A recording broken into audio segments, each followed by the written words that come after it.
Hello, my name's Denny, and this is my plant-based journey. And today, I want to talk to you about having lunch with Dr. Scott Stoll. We're a hospital and we're promoting health and wellness. You probably should. They transition nitrogen plants into, so as you're eating sugar, that Snickers bar, that delicious malt, that extra scoop of ice cream, it's not these phosphates which make our tissue, the same research strategies, research protocols.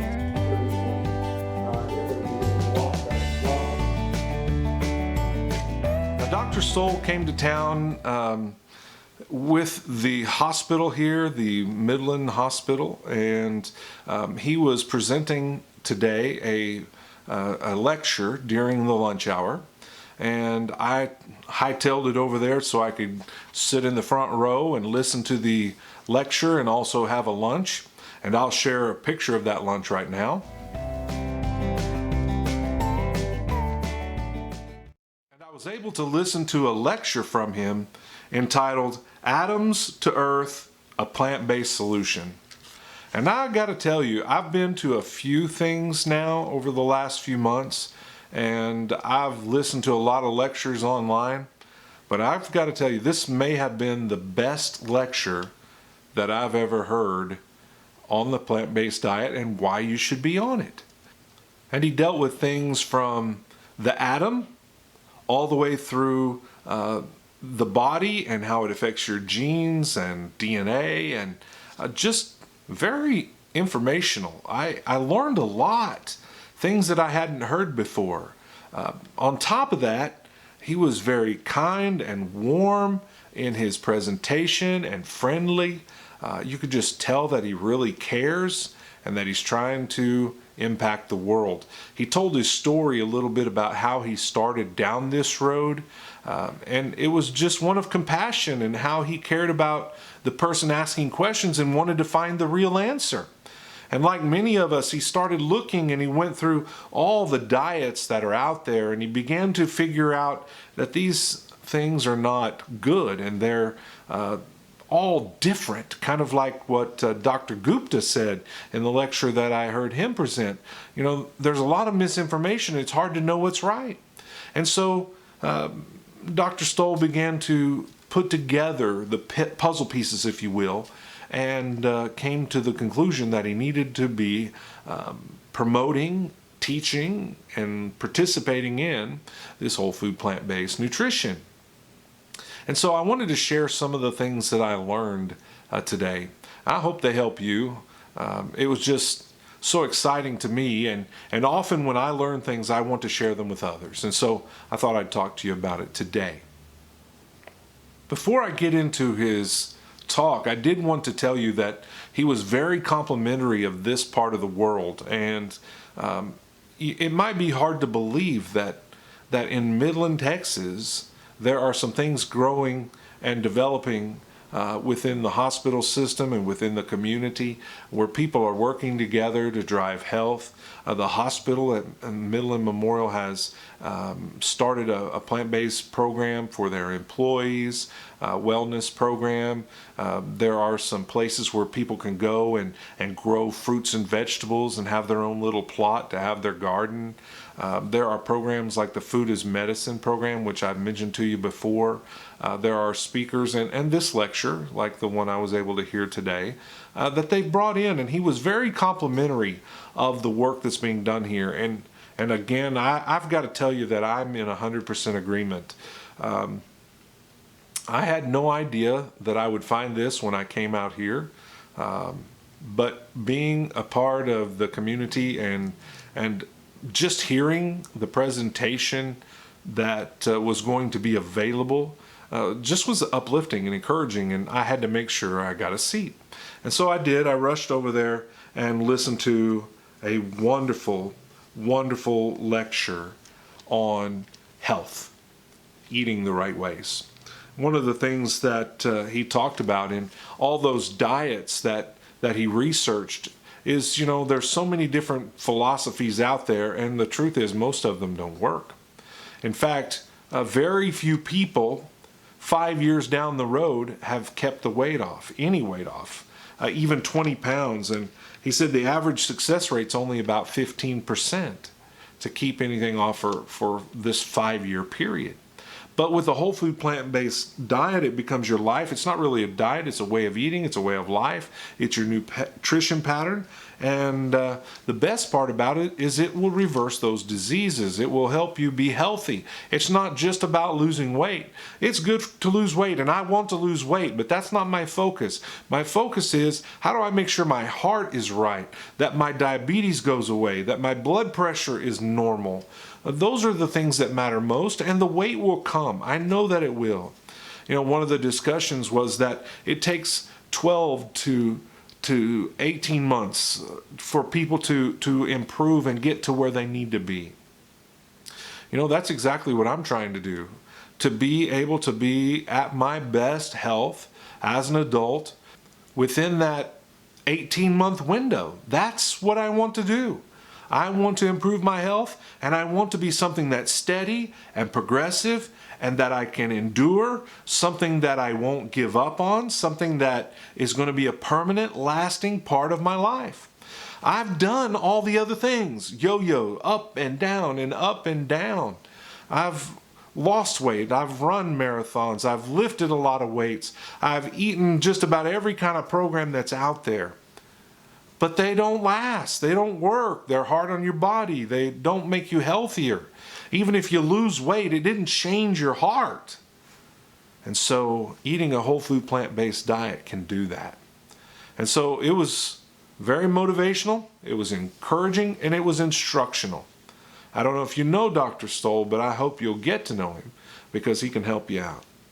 One of the things that I thought was interesting is that he talked about how he and his family have mindful eating. That is, when they eat, they talk about where this plant came from, who grew this plant, what kind of work did they have to do, how was it processed and brought to them. So if it was the broccoli, who planted the seed and raised the plant and cut the plant when it was at its full maturity and then packaged it and shipped it to the grocer who then sold it to you and then brought it to the house, and how mom or dad cooked that meal and served it to you, and now you're able to eat it, so that their family understands the food and where it came from. And that's very good. If we did the same thing, now he didn't talk about this, but it got me thinking, if we did this same thing, if you pulled up at McDonald's and you opened up a Big Mac and you had to think about where did all these chemicals and preservatives and where did all this come from, you might not eat it. So maybe we need to be more mindful in the things that we eat, the chemicals and the junk that we put in our body. So that's a good tip, and it's something that I definitely want to implement in my life. Thinking about where that food came from. You know, one of the reasons why that I think that's powerful is it lets you be thankful for those who've helped make things for you. You know, if you're thankful for that farmer, you know, farmers don't get much gratitude in our world today. Be thankful for the farmer. Be thankful for those men and women driving the truck that hauled the equipment. You know, be thankful for that grocery store and the clerk and the person out there taking care of the vegetables in that section. You know, a lot of the people that are in these service type positions, they don't make very much money. They need our gratitude. So be thankful for the food, and then the next time you go to the store, tell them that you're thankful for it. Tell them that you appreciate their work. You see a farmer, tell him thank you. We ought to be a people who are more grateful. And I'll talk about that more in just a minute. But mindful eating, that's a very good tip. One of the things that I was impressed with is how he walked through the history of food from where it used to be to what it is today on our tables. We would be better off if we went back to the way that it used to be. You know, I grew up on a dairy farm. I grew up in the country. We had fresh fruits and vegetables. We had a garden we shared with my uncle and aunt, and that was always great. There's nothing better than a fresh tomato. And as an adult, on several occasions, I've had the opportunity to have my own garden. And those fruits and vegetables just are fantastic. And I love having that quality of fruit and vegetable. But I say that because so many of our young people don't know what a garden is. They don't know where their fruit or vegetable came from. And so maybe teaching them about farming, teaching them about what we used to do and where we are now. You know, everything today comes in a package and it's processed and it's full of junk that's bad for you. So maybe take some time, teach them how to plant a tomato plant. Have them make some squash. I mean, just about anybody can grow squash. If you've never tried, if you put some seeds of squash, it's going to grow. Now, you may have some bugs, but you're going to grow squash. It's fairly simple. And that brings me to the next thing.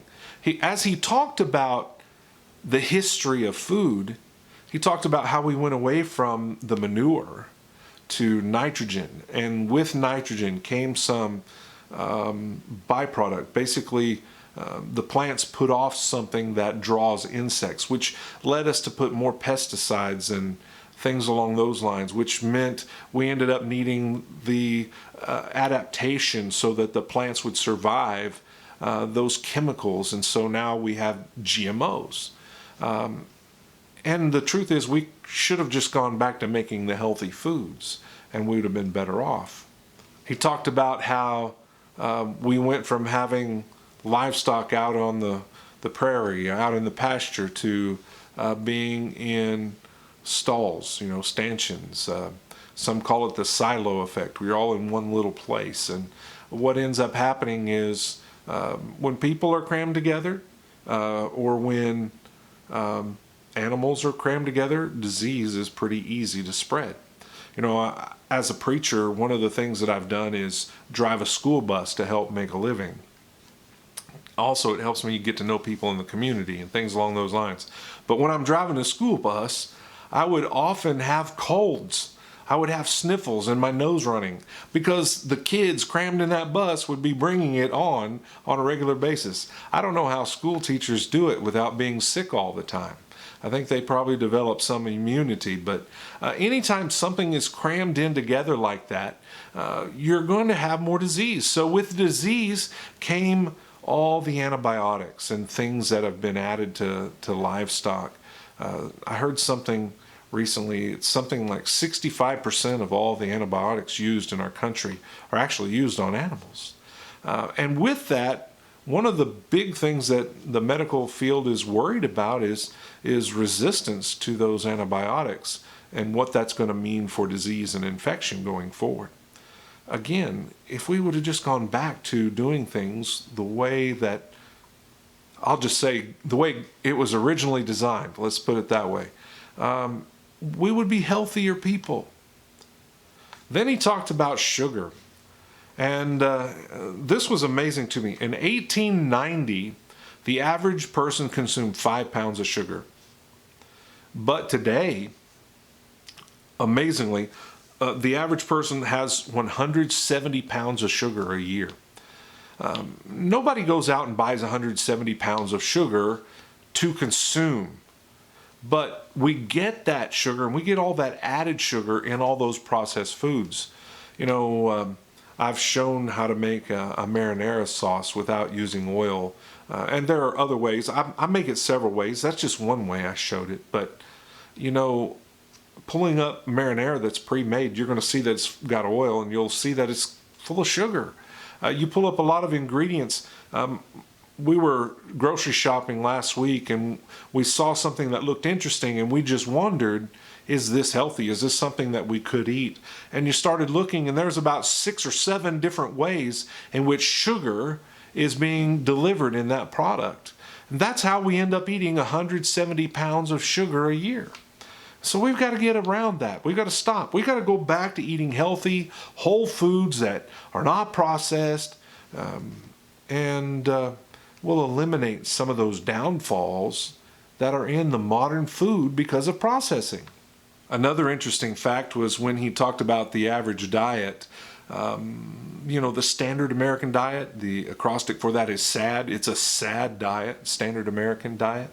And he laid out some percentages. 63% of our average consumable diet, the calories come from processed foods.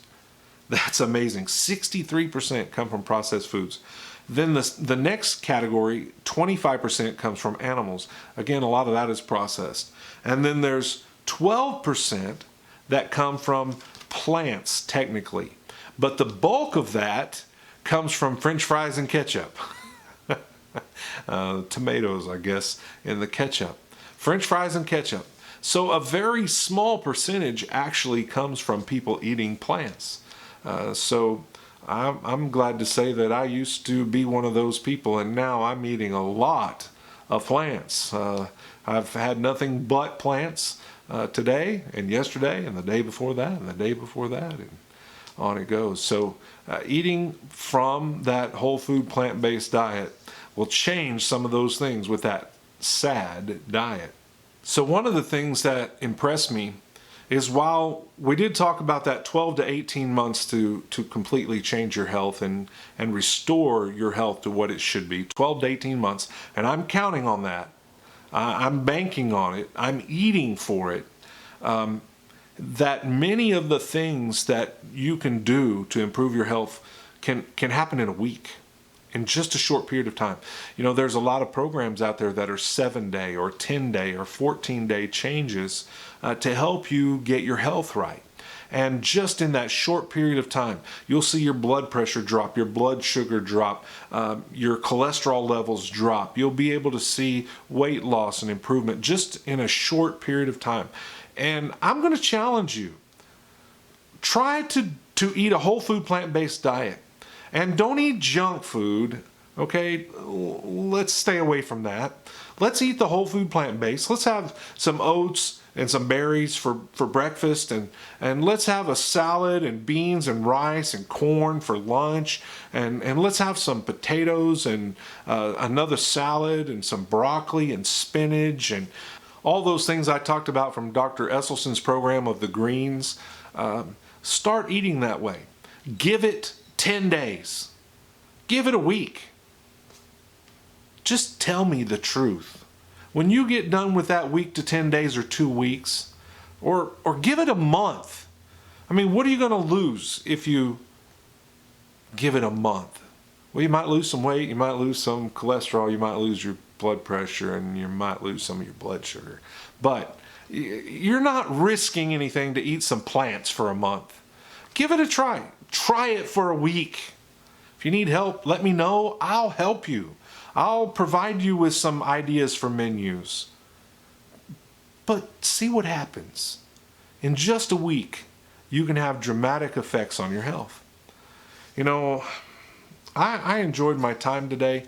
There was a lot of things that were said that I hope that you will hear in your lifetime. I hope you'll learn some more and find out about this movement. I hope you'll contact Dr. Scott Stoll and look at his information, because, as I said earlier, this may have been the most powerful hour lecture that I've heard on this subject. It was incredible.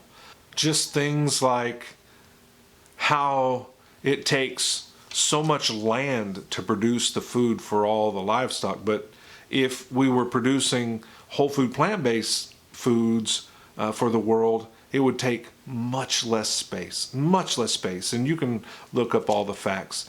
And he impressed me when he talked about how most of the problems that we have today are preventable. In fact, they said 75% of the major issues that we have with our health today are preventable. Why? Because we would be eating the right kind of diet. It's amazing. I've mentioned Dr. Greger before, and How Not to Die, great book, and he talks about the leading causes of death in society today. And almost all of them would go away if we just ate healthy foods. And so that was brought out again today. One last thing about the community out here is that they're working really hard, and I applaud them for that, and I'm thankful for that. They are opening a clinic, a health clinic, a lifestyle clinic, to help people with conditions like mine to improve their health, to turn their life around through the foods that they eat and through education. And I'm looking forward for that opportunity. And even though I'm already on that journey, I know that being a part of something like that will help me and keep me going. And so I'm looking forward to that. They're going to call it Healthy City. And it's exciting to hear all the good things that are going on in a West Texas town. I'm thankful for them. I'm thankful that they brought Dr. Stoll out to us today. I enjoyed the lunch, and I've shared that picture with you. Listen, I don't know what you're doing. I don't know what the future lies for you. I don't know what your plans are, but we've got to be healthy. We've got to work on getting our heart and our mind, our soul ready and developed for longevity. We need to be people who are conscientious about the things that we eat, and we ought to be thankful. As we were ending the event today, they gave an opportunity to ask questions. You would come up individually, one-on-one, and ask your question. And I wanted to meet Dr. Stoll and get a picture with him. But I also had one question. How do you deal with stress? And I'm not talking about stress from the perspective of let's go exercise or things along those lines. I want to know, is there food that I can eat that will help me with my stress? And his answer was absolutely. The green leafy vegetables and berries. I have to tell you, at my age, I have lived almost 5 decades on this planet consuming very little green leafy vegetables. And so it is a challenge for me to eat these things. It's very difficult. But I'm trying hard to implement more greens into my life. Dr. Esselstyn wants it 6 times a day, and I have to admit to you, I have not been able to get it in 6 times a day. In my life and my work schedule and things going on, it's hard for me to even think about eating 6 times a day. It's just a very busy, stressful time. But knowing that those green leafy vegetables and berries will help me, it is going to help me want to eat those even more. And so I was glad to hear those things. I said a little while ago when I came to gratitude that I would talk to you a little bit more. I know some other things you can do for stress. I know these things. This is not new to me. I have a book that tells me about stress and not worrying about tomorrow, for today's got its own problems, but instead, you seek the first things, the right things, and all these other things will take care of themselves. And I know those things. And I know about this man who is the Prince of Peace and who brings peace that the world doesn't understand. I understand those things. But on a daily basis, a lot of times we let the problems of this world eat us alive. And for me, this has been one of the most difficult months that I think I've had in a long, long time. I've tried to be happy. I've tried to be pleasant and joke around and tease. But life has been stressful. And when it gets stressful, one of the things I want to do is eat. I'm a stress eater. And usually what you want to eat is not the healthy foods. You want the junk food. And I will admit, it has been very difficult for me on a few occasions to want to consume things like chips and popcorn. And it's been tough. It's been a very, very difficult month. I have not eaten meat. I have not consumed dairy. And I'll tell you, I don't really crave meat. In fact, I never have any meat cravings. Almost 3 months into this, I'm not craving meat. And I know some people think that's the hardest part to give up. Once in a while, I will crave cheese. But that passes fairly quickly. But eating junk food like chips, chips and salsa and guacamole is something that I can consume in my sleep almost. I love that as a person. But you're having oil, you're having processed foods, and while it may technically be vegan, it's not healthy for you to sit there and eat 2 bags of chips. So for me, it's something I really have to work on. Stress is a part of life, and we all feel it. Sometimes we feel it greater than others, and I've certainly felt it this last month. It's been very difficult. But when your mindset is right, and your emotions are right, and your body is right, your thinking is right, you're going to be able to overcome. There are things that we can do to improve our stress. Being able to go out and exercise, walk, and enjoy the beauty of this earth. Spending time with people you love. Going to events like these that I've been able to attend recently. Those things make a difference. And we can't let stress get us. For people like me, stress can derail my health because I will want to crave in and cave in and feed in things like ice cream, chips, things along those lines. So eat those green leafy vegetables, add those berries to your life, eat that whole food plant-based diet. Find out the one who can really shape your health for eternity. And if you have any questions or comments, be sure to leave them below. I can help you with that and find a good source so that you can know where to turn to find the answers you need. I may not be the expert. I can point you to some who are, and they're helping me. And as difficult as this journey may be, I know they can help you too. Listen, life is wonderful. Zig Ziglar used to always say, every day's a great day. And if you don't believe that, just try missing one. And I don't really recommend you try missing one. We want to live and we want to make a difference in this life with the moment that we have. We're not guaranteed tomorrow. We're not guaranteed next week or next year. So let's make the most of it right now. And one of the ways you can do that is eat a whole food plant-based diet. My name is Denny. This is my plant-based journey. I hope you're uplifted by this video. I'm going to tell you honestly, I was uplifted today by Dr. Scott Stoll. Have a great day. Don't let that stress get you.